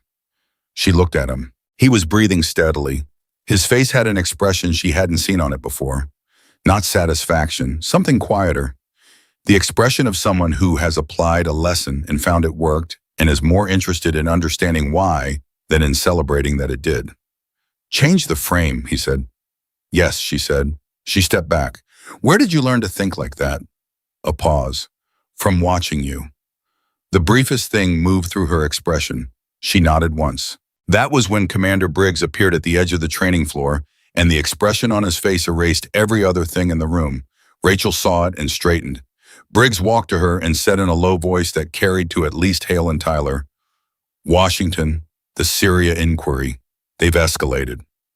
A pause. "They're sending a deposition team. They want a formal statement on the Reeves mission, on record." Rachel's face went through nothing. The absence of reaction was itself a reaction, the specific blankness of a person who has just received news they had been expecting and dreading in equal measure, and who has no energy left to pretend otherwise. When she said, 2 days. That's during the final exercise. I know. Briggs held her gaze. The final exercise can be rescheduled. No, Windell. The word came out without hesitation. It won't be rescheduled. Briggs looked at her for a long moment. Rachel, this is a formal government inquiry. These people have subpoena authority. Then they can wait until I'm done, Suriel. Her voice was completely even. These men have 3 more days of training that they need in order to go back into the field safely. I will not cut that short. A pause. Schedule the deposition for after the final exercise. If they don't like it, I'll talk to a lawyer. Briggs pressed his lips together. Then he said, the inquiry isn't just about the Reeves mission. The silence that followed that sentence lasted 2 full seconds. Say that again, Rachel said.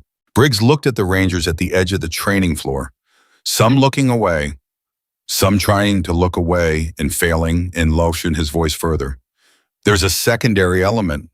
Someone inside the intelligence architecture of that mission has come forward with an alternate account of the 40-second window. He paused. They're suggesting the decision you made was a pre-planned operational choice rather than a real-time call. That Reeves was, he stopped, chose his next words with visible care. That his position was not accidental. The room held its breath. Rachel stood very still. The color hadn't left her face, she was too controlled for that. But something in her eyes changed, and Hale, watching from 20 feet away, recognized it with the clarity of a man who has spent his career learning to read the signs of a person encountering something genuinely unsurvivable. Not fear, not anger. Something that preceded both of those things. The raw, foundational shock of a person whose most private grief has just been handed back to them as a weapon. That's not what happened, she said. Her voice was absolutely level and absolutely quiet. I know that, Briggs said. That's not the point of the inquiry. What is the point? He held her gaze. The mission you completed after Reeves. The secondary objective. Someone has decided those results were significant enough to be worth examining how they were achieved. A pause. There are people in Washington who want to classify the methodology, Rachel. Not just classify it, attribute it retroactively. He paused. And there are people who want to discredit the account of what happened in that window in order to make room for a different narrative about why the mission was run the way it was. She stood with this for 3 seconds, 3 full seconds that felt longer than they were. Then she said, they're going to use Daniel to do it. Briggs didn't answer. She said, they're going to use a dead man who can't speak for himself to retroactively justify something that didn't happen the way they want to say it happened. Still no answer. Because the answer was in his face, and it was yes, and he didn't want to say it out loud in this room. Tyler took 1 step forward. He stopped himself immediately. It wasn't his place, and he knew it. But the step happened before his discipline caught it, and Rachel noticed she noticed everything, and she looked at him briefly, and something in that look acknowledged the impulse without requiring him to explain it. She turned back to Briggs. 2 days, she said, after the final exercise. Rachel, 2 days, she said again. I need you to give me 2 days. Briggs looked at her for a long moment. He was a man who had seen a great deal of the world and had learned to recognize the difference between stubbornness and necessity. What he was looking at right now was necessity. 2 days, he said. He left. Rachel stood at the center of the training floor for approximately 10 seconds, doing nothing visibly but doing something internally that was probably the most significant thing she'd done all week. Then she turned back to the group. Tomorrow, she said, the final exercise. Full-scale night operation. Everything you've learned in one sequence. Questions. Nobody asked any. She nodded. Get rest. Dinner at 1800. Lights out at 2100. She picked up her jacket from the equipment rack. Be ready. She was almost at the door when Fowler said, ma'am. She stopped, turned.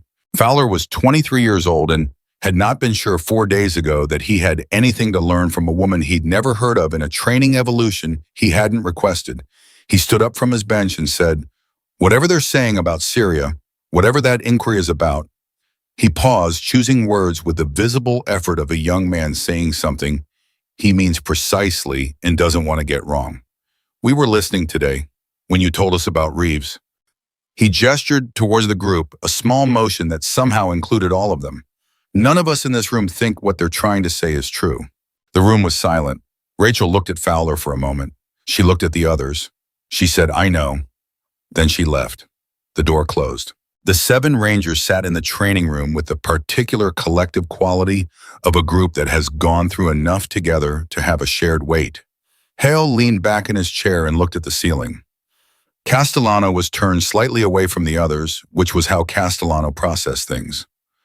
Park had his hands folded and was looking at the floor. Tyler stood and walked to the water station and poured himself a cup and drank it standing up, looking at the door she'd walked out of. He thought about the notebook. Page 11. The entry dated 3 weeks ago. The mission was never the missions. The mission was always the people. He thought about Daniel Reeves. Nashville, a daughter named Claire. History books and terrible coffee and sleep in 4 minutes. He thought about a woman who had carried 4 kilometers of an irreversible weight out of a denied environment and gone back into the field 72 hours later, not because she was invulnerable, but because the mission was the people and the people were still at risk. And now someone in Washington wanted to use that, wanted to dig into the most painful 40 seconds of her life and reframe them for political architecture, wanted to reach into her grief and rearrange it to suit a narrative that had nothing to do with what had actually happened in the dark on that hillside in Syria. Tyler set his cup down. He looked at Hale. "What do we know about the inquiry?" Hale looked at him carefully. "Why, because she's going to walk into that deposition in 2 days with no support structure and testify about the worst moment of her life in front of people who've already decided what they want the story to be." Tyler's voice was steady and clear. The voice of a man who has found the frame of a problem and changed it. And there has to be something we can do about that. Hale was quiet for a long moment. Then he said, "Carver." Tyler nodded. "Carver." Park looked up from the floor. "Who's Carver?" "Someone," Hale said carefully, "who knows things and owes me." He was already reaching for his phone. "Give me an hour." The room shifted around that decision. Not loudly, not with any declaration. Just the quiet alignment of 7 men who had spent 4 days being taken apart and rebuilt around a different understanding of what it meant to protect something, and who had just found in the specific injustice being constructed in Washington against a woman who had given everything she had to give a reason to apply that understanding. Rachel walked the perimeter of the compound in the dark for 40 minutes. Not for fitness, not for any operational reason. Just walking the way her mind needed motion when it was working on something that didn't have clean edges. She thought about Daniel. She always thought about Daniel when the inquiry came up. Not because thinking about him clarified anything it didn't, it never did, but because he deserved to be thought of when his name was being used. He deserved someone to remember the real version of him, the coffee and the history books and the 4-minute sleep every time the political version of him got brought into a room. She did not know what the Rangers were doing inside the facility. She didn't need to know. What she knew was what she'd written in her notebook 3 weeks ago, the night she'd sat in her empty apartment with her separation papers on the kitchen table and the silence pressing in from every direction. The mission was never the missions. The mission was always the people. She stopped walking. She stood in the dark outside the facility and took one long breath in and let it all the way out, and when it was gone, she felt lighter by precisely nothing and was fine with that. Some weights didn't lift. Some things you carried forward instead of putting down. The work was learning to carry them in a way that left your hands free. She had 1 more day to give these men everything she had left to give. Then she'd walk into a room in Washington and do the same thing for Daniel. She turned and went back inside. Hale's call to Carver lasted 22 minutes and ended with Carver saying 3 words, "I'll make calls." He didn't explain what calls. He didn't need to. Hale had known Carver long enough to understand that when the man said he'd make calls, something would actually move, and that was enough for now. Tyler sat across the room during the call and listened to Hale's half of it without asking questions. When it was done, Hale put his phone down and said, "We might have something, not a guarantee, a possibility." What kind of possibility? The kind where someone with access to the original operational file, someone who was present during the after-action review of the Syria mission, decides that the alternate account being presented to the inquiry doesn't match the documented record. Hale paused and decides to say so formally, on record. Tyler looked at him. Can Carver find that person? Carver says he already knows who it is. The question is whether they'll speak. Hale leaned back. Some people have been quiet about this for 4 years because being quiet seemed like the safe choice. Sometimes all it takes is someone asking. And if they won't speak, Hale was quiet for a moment. Then she walks in there alone and we make sure she knows we tried. Neither of them said it out loud, but both of them understood what that meant in the specific weight of it that Rachel Kane had spent 4 years walking into difficult rooms alone, and that the Rangers in this facility were not the first people who'd benefited from what she carried and then left her to carry it by herself. The difference was that they were the first ones maybe who knew enough to try to change that. At 2100 hours, the lights went out in the bunk room. Nobody slept well. The facility had the particular nighttime restlessness of a place where people are thinking too hard, and by 0300, at least 4 of the 7 Rangers were awake and not saying so. Tyler was one of them. He lay in the dark and thought about the final exercise coming in 3 hours. He thought about what Rachel had said, everything you've learned in one sequence. He turned the 5 days over in his mind, not as a list of events, but as a single continuous thing. Each day a layer added to the previous one, each layer changing the meaning of what was underneath it. He was not the same man who'd walked into Delaney's bar last Friday. He knew that. What he didn't know yet was what the new man was. He had the shape of it, the outline of someone who had been stripped down to something more honest and was being asked to build back up from there with better materials, but the specific identity of it was still forming. That was uncomfortable in a way he didn't have a name for. Not bad uncomfortable. The uncomfortable of becoming. At 0430, Rachel's voice came through the intercom. Not coordinates this time, just final exercise. All personnel, staging area, 15 minutes. They dressed without talking. When they reached the staging area, Rachel stood with Commander Briggs and 2 people. Nobody recognized civilians or close to it in the dark clothing and neutral expressions of people who worked in the kind of rooms that don't have windows. One was a man in his 50s with the bearing of someone who had been military a long time ago and had never fully shed it. The other was a woman about Rachel's age with a tablet and a recording device, which told Hale everything he needed to know about their purpose. The deposition team. They were early. Rachel was talking to Briggs in a low voice. Her back was partly to the staging area. Hale couldn't hear the words, but he could read the body language with complete clarity. Rachel was saying no to something, and Briggs was saying, please reconsider, and Rachel's answer was still no. The man in his 50s stepped forward. Lieutenant Commander Kane, he said, not a question. A declaration of intent, the verbal equivalent of placing a hand on a door. Rachel turned. She looked at him without expression. Mr. Hartley, she said, which told Hale she knew him, which told Hale this had been going on longer than 2 days. We were hoping to begin preliminary statements this morning, Hartley said. His voice had the smooth, pressureless quality of someone accustomed to getting what he wanted through atmosphere rather than force. Given the timeline, Rachel said, is what I told Commander Briggs. The final exercise completes today. After that, I'm available. She turned back to Briggs without waiting for Hartley's response. What's the operational setup? Briggs, with the slight expression of a man choosing a battle, carefully handed her a briefing sheet. Hartley tried again. Lieutenant Commander, this inquiry has a congressional mandate. I understand what it has, Rachel said. Still not looking at him, reading the briefing sheet. And I'll be there after. She lowered the sheet and looked at him directly for the first time. You've been building this case for 4 years, Mr. Hartley. You can wait 6 more hours. The woman with the tablet made a note on it. Hartley looked at the 7 Rangers standing at the staging area. His gaze moved across them with the assessment of a man cataloging variables. It stopped briefly on Tyler, who met it without flinching, and then moved on. 6 hours, Hartley said. Not agreement. Calculation. Rachel had already turned away. The final exercise briefing took 11 minutes. Hale timed it. The scenario, a full-scale night operation across the entire training compound. The 7 Rangers constituted a direct action team with a specific objective: recover a piece of intelligence from a secure location at the compound's north end. Standing between them and that objective, Rachel's network.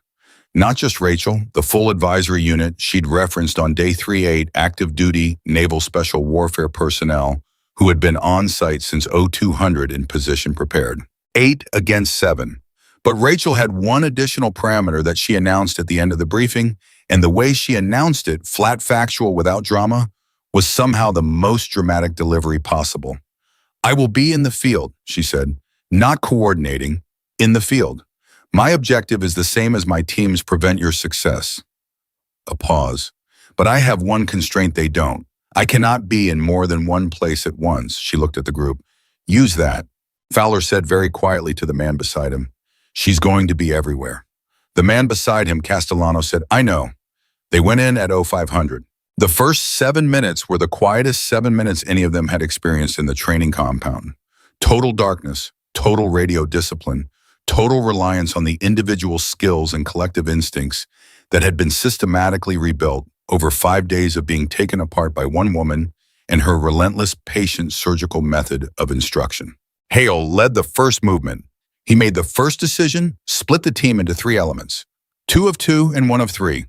The 3-man element moved toward the objective directly, slowly, using every concealment technique available. The 2 two-man elements moved in parallel on the flanks, not toward the objective, away from it, in directions that made no tactical sense, unless you understood that they were designed not to reach the objective, but to create noise that required response. It was the frame change.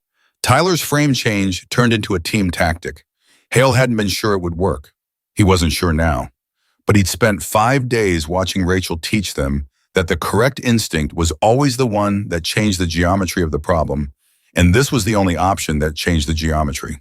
The first contact came at minute 11. One of the SEAL operators found Castellano's element on the east flank. Castellano had planned for exactly this. He had no intention of winning the contact, only of occupying it, holding the operator's attention and resources for as long as possible without being formally eliminated. He gave ground deliberately, slowly, drawing the contact deeper into the east side of the compound, away from the objective. The second contact came at minute 14. West flank, similar story. Park's element, similar outcome. Not a victory, not an elimination, just a managed, deliberate, attention-consuming engagement that pulled 2 more SEAL operators out of the objective corridor. The 3-man element, Tyler Fowler and a ranger named Reyes, moved through the center in the gap that the flanks had opened. And then Rachel appeared. Tyler heard her before he saw her. Not a sound exactly. More the absence of a sound that should have been there, a micro gap in the ambient noise of the compound that his nervous system registered before his conscious mind did. He stopped, held up a fist. Fowler and Reyes stopped behind him. 3 seconds of absolute stillness. Mason, her voice came from his left. Low, close. He turned. She was 6 feet away. She had been there in that position for at least the previous 45 seconds, and she had chosen to announce herself rather than eliminate him, and he needed to figure out why in the next 2 seconds, because that was the kind of decision that contained information. She wasn't announcing herself because she was feeling generous. She was announcing herself because she wanted him to respond to her presence, which meant she wanted his attention on her, which meant the thing he needed to protect his attention from was somewhere else. Don't look at me, he said quietly, to Fowler, to Reyes. Eyes out, find what she's pulling our attention away from. Fowler turned, swept left. Contact, 1 operator north, 30 meters static position. Static position between them and the objective. There all along, waiting for them to move through the corridor that Rachel had just opened by appearing on their left and pulling their eyes toward her. Tyler looked at Rachel, 6 feet away in the dark. She was looking at him with an expression he couldn't fully read, but which had something in it that was not hostility and not quite approval either. Something more neutral than both. You saw it, she said. You showed it to me. I showed you a lot of things this week.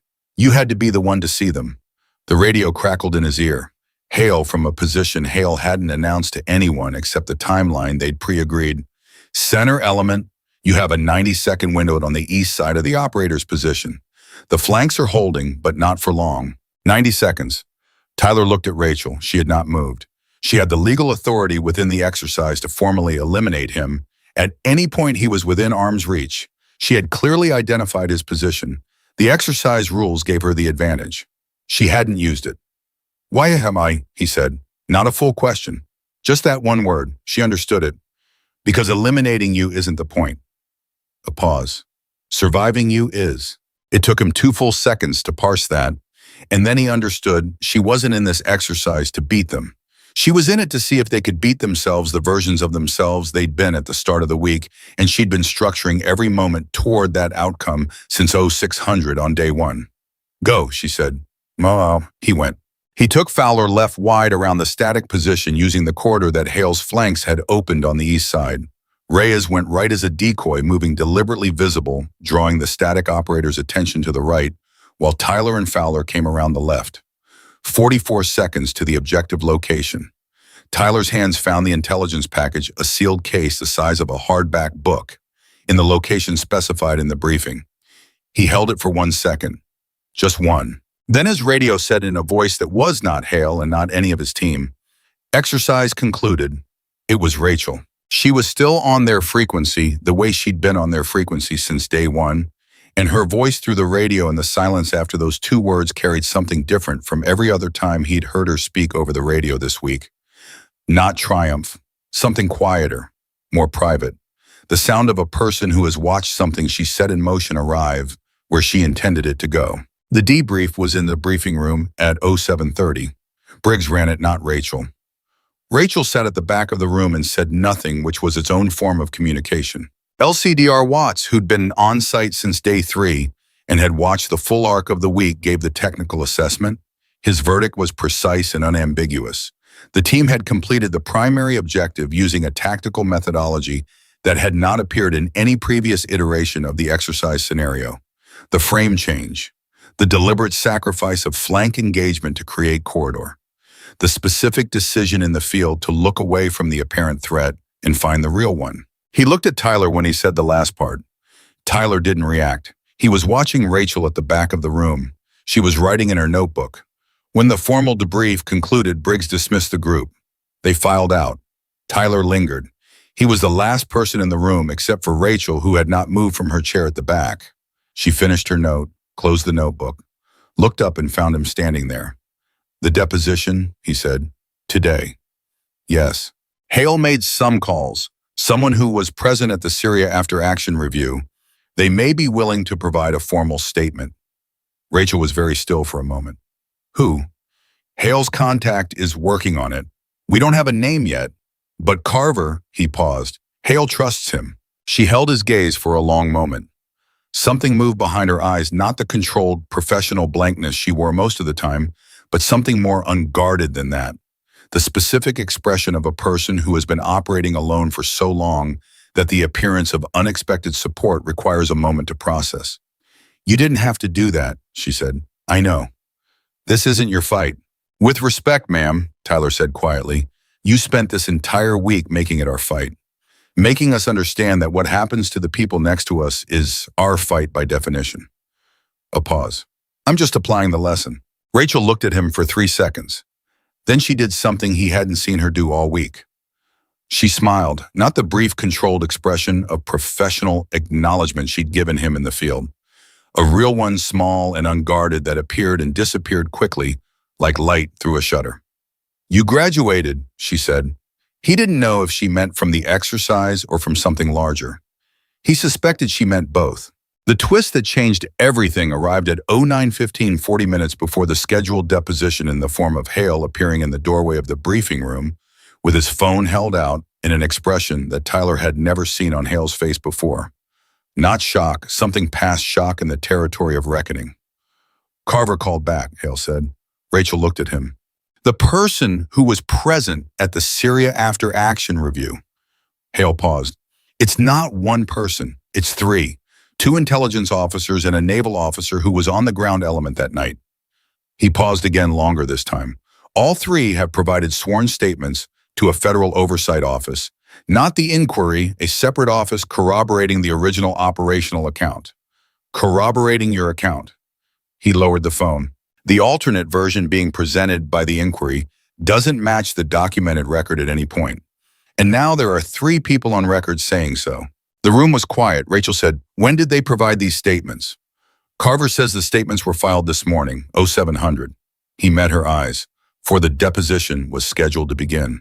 Before the deposition was scheduled to begin, meaning someone had been moving on this, preparing this for longer than the past 24 hours.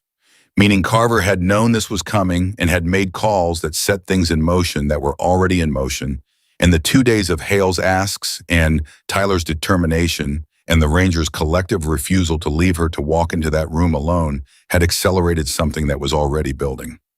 Rachel stood up from her chair. She walked to the window, stood there for a moment with her back to the room. Tyler and Hale waited. When she turned back around, her face was what it always was: composed, controlled, functional. But there was something behind her eyes that neither of them had seen before.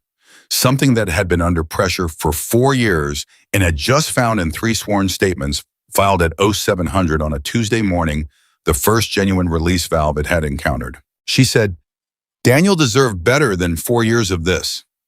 "Yes," Tyler said, "he deserved better than being used as a political variable by people who didn't know him." "Yes." She looked at them both. "Thank you," she said. She said it the way she said everything, clean and direct and without performance. But the weight behind it was complete.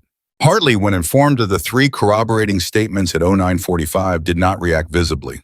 People who operate in the spaces he operated in had learned not to react visibly to unexpected structural shifts in their evidentiary foundation. He thanked the briefing officer, made a phone call that lasted 4 minutes, and emerged from that phone call with the specific expression of a man whose case has just become significantly more complicated than it was an hour ago. The deposition proceeded as scheduled. Rachel Kane walked into the room at 1000 hours in her service dress. Back straight, hands as still, the bruise at the corner of her mouth faded but not entirely gone. A physical fact that existed in the room with every other fact. She answered every question. She did not qualify, did not hedge, did not perform the careful diplomatic vagueness that people in her position sometimes use to manage difficult testimony. She told them what happened in the 40-second window in Syria in the same flat, factual, direct way she'd told it to 7 Rangers in a briefing room 2 days ago. She told them about the decision. She told them what the decision saved and what it cost. She told them Daniel's name, and she said it clearly. And something in the way she said it told everyone in the room that she had been saying his name carefully and deliberately for 4 years and was not going to stop. When they presented the alternate account, the version suggesting the decision had been pre-planned, that Reeves's position had not been accidental, she looked at the document they put in front of her without changing her expression. She read it. She set it down. She said, "That account is false. It is false in every material detail. I understand there are now 3 corroborating statements on record from personnel who were present or who reviewed the original operational documentation. I have nothing to add to what they've said because the truth doesn't require addition." A pause. "What I would like to say is this. Daniel Reeves was a decorated naval special warfare operator who performed his duties with distinction under circumstances that would have broken most people. He does not deserve to be misrepresented in a political process that has nothing to do with who he was or what he did. I ask that this inquiry extend to his record the same standard of factual honesty I have just extended to my own." She said it, and then she stopped talking. The inquiry officer looked at her for a long moment. Then he looked at Hartley. Something passed between them, the silent communication of people recalibrating in real time. The deposition concluded at 1200 hours. It would take 6 more weeks for the formal inquiry finding to be issued. It would conclude in language that was careful and governmental and entirely unsatisfying as a vindication, but definitive as a finding that the operational record of the Syria mission was accurate as originally documented, and that no evidence supported an alternate account of the events in question.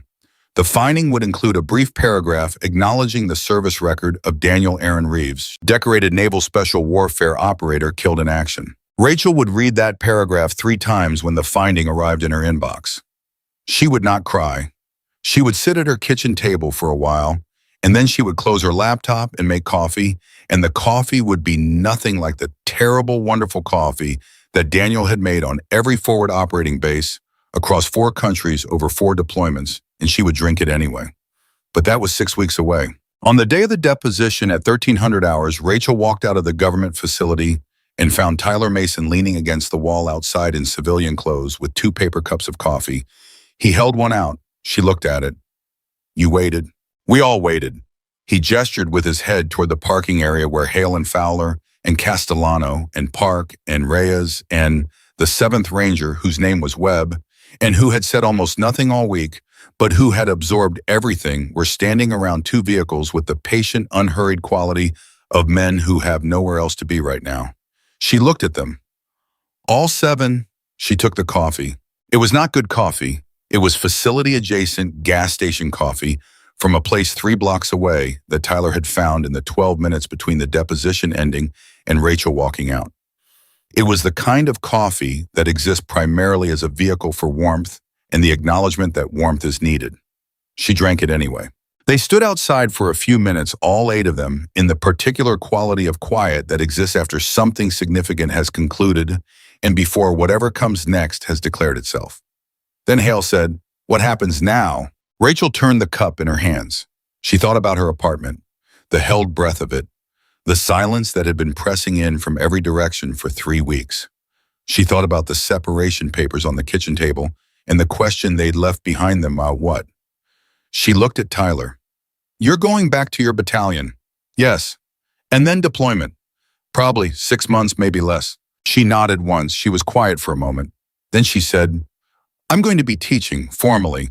The advisory unit has offered me a permanent position." Another pause. "I wasn't going to take it," Hale said, noting the tense. She looked at him. "Were she confirmed?" Tyler said, "What changed?" She thought about how to answer. She thought about page 11 of her notebook. She thought about the word possible written next to his name 4 days ago. She thought about Daniel, who had believed always that the mission was the people, and who had been right in a way that only becomes fully visible in retrospect when you're standing outside a government building, drinking bad coffee with 7 soldiers who waited 3 hours to make sure you didn't walk out alone. She said, "I was reminded why I started." She said it quietly, and it landed the way things land when they are completely true and don't need anything extra around them. Tyler looked at his coffee cup. He'd been carrying something in his jacket pocket since 0600. He took it out now, held it in his palm. His father's military challenge coin, the one he'd had in his pocket the night at the bar, the one that had meant something once and had been cheapened somewhere along the way by the man he'd been becoming, the man who'd confused his father's courage with his own entitlement to be feared. He held it out to Rachel. She looked at it. She looked at him. "My father's," he said. "He told me once, every man has 2 wolves inside him. One feeds ego, the other feeds honor. The one that wins is the one you feed." He paused. "I've been feeding the wrong one for a while. I think you know that." He kept his hand extended. "I'd like you to hold on to this as collateral." A pause. "So I have a reason to come back and earn it." Rachel looked at the coin in his hand for a long moment. Then she picked it up. She held it between her fingers, turned it once, and placed it in her jacket pocket next to her notebook. She looked at Tyler with the expression of someone making an assessment that they intend to hold themselves to. "Then come back better," she said. Not a wish, not a platitude, a requirement. The kind of words that a real teacher gives a real student when the lesson has been learned well enough to be trusted with something that matters. Tyler nodded. Once. Clean. He had 2 wolves. He knew their names now. He knew which one he'd been feeding and which one he was going to feed from here forward, and the knowing of it, the specific, honest eyes. Open knowing, not the comfortable, vague intention, but the actual choice made in full daylight, was the thing that Rachel had spent 5 days trying to give him, and now it was his to carry. They finished the coffee. The group broke up gradually the way groups break up when the thing that assembled them has completed itself and everyone has somewhere to be next. Rachel was the last one to her car. She sat in the driver's seat for a moment before starting it. She took out her notebook, turned to a new page. She wrote 1 line. She capped her pen. She looked at it. Then she started the car and drove toward what came next, not away from the weight she carried, because that weight was hers and she had made her peace with carrying it, but forward the way a person moves when they finally understand that the mission is not behind them. The mission is never behind you. The mission is always the people still ahead.